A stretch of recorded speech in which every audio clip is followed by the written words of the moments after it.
I'm Saundretta James, and I'm going to be reading you a story today.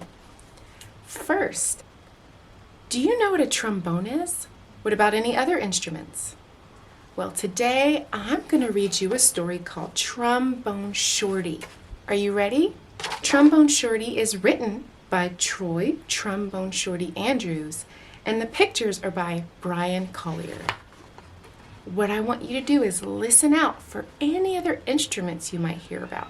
And then at the end, you can talk about it with your friends and family. All right, let's get started. Where you at? Where you at? We have our own way of living down here in New Orleans and our own way of talking too. And that's what we like to say when we want to tell a friend hello. So, where you at? Lots of kids have nicknames, but I want to tell you the story of how I got mine. Just like when you listen to your favorite song, let's start at the beginning, because this is a story about music.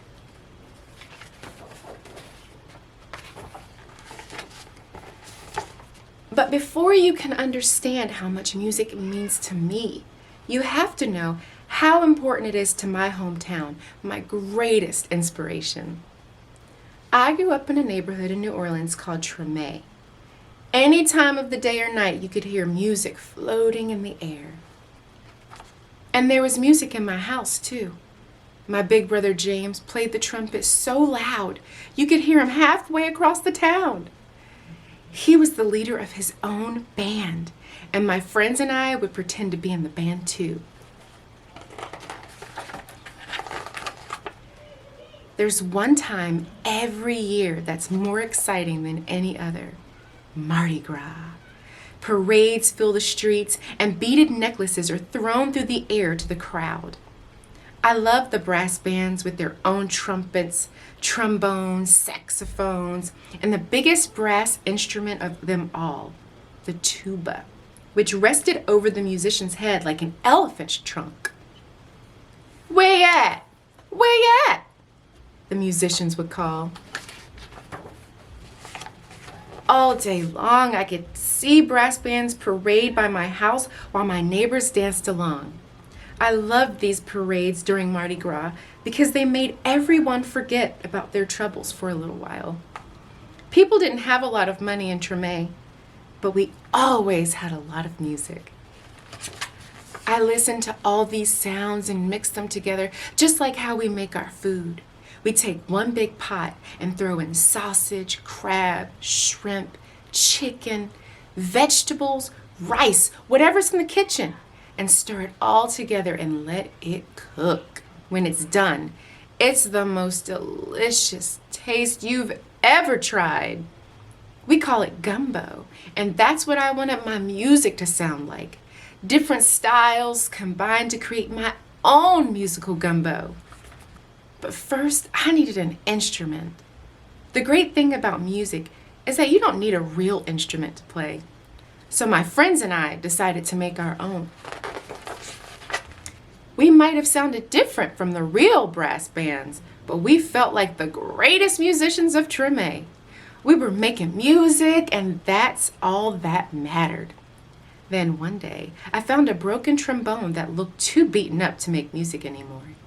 It didn't sound perfect, but finally, with a real instrument in my hand, I was ready to play. The next time the parade went by my house, I grabbed that trombone and headed out into the street. My brother James noticed me playing along and smiled proudly. "Trombone Shorty," he called out, because the instrument was twice my size. "Where you at?" From that day on, everybody called me Trombone Shorty. I took that trombone everywhere I went and never stopped playing. I was so small, sometimes I fell right over to the ground because it was so heavy. But I always got back up, and I learned to hold it up high. I listened to my brother play songs over and over, and I taught myself those songs too. I practiced day and night, and sometimes I fell asleep with my trombone in my hands. One day, my mom surprised me with tickets to the New Orleans Jazz and Heritage Festival, the best and the biggest festival in town.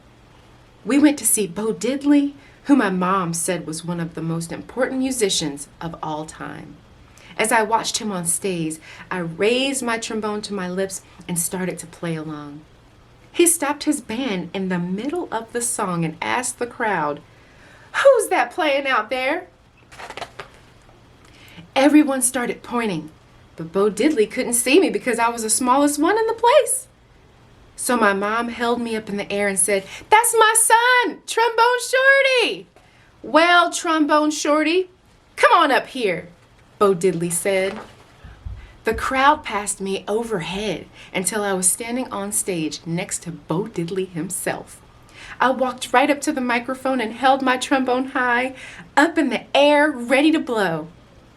"What do you want to play?" Bo Diddley asked. "Follow me," I said.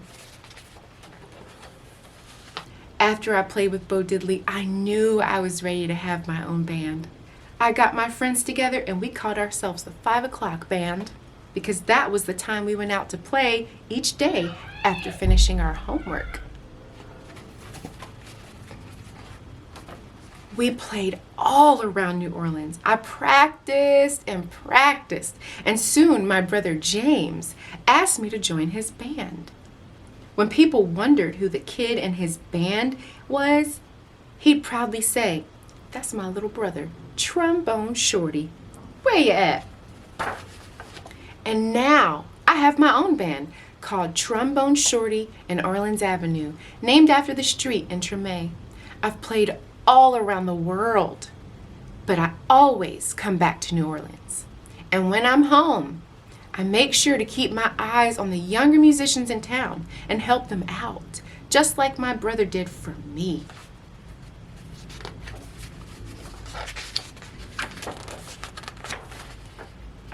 Today, I play at the same New Orleans Jazz Festival where I once played with Bo Diddley, and when the performance ends, I lead a parade of musicians around, just like I used to do in the streets of Treme with my friends.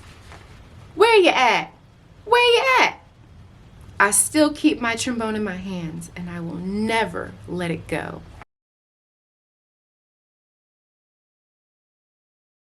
What were some of the other instruments you heard in the story? Well, I hope you'll join me next time. I want you to say this phrase with me. I can read. Ready? 1, 2, 3. I can read. I'll see you next week.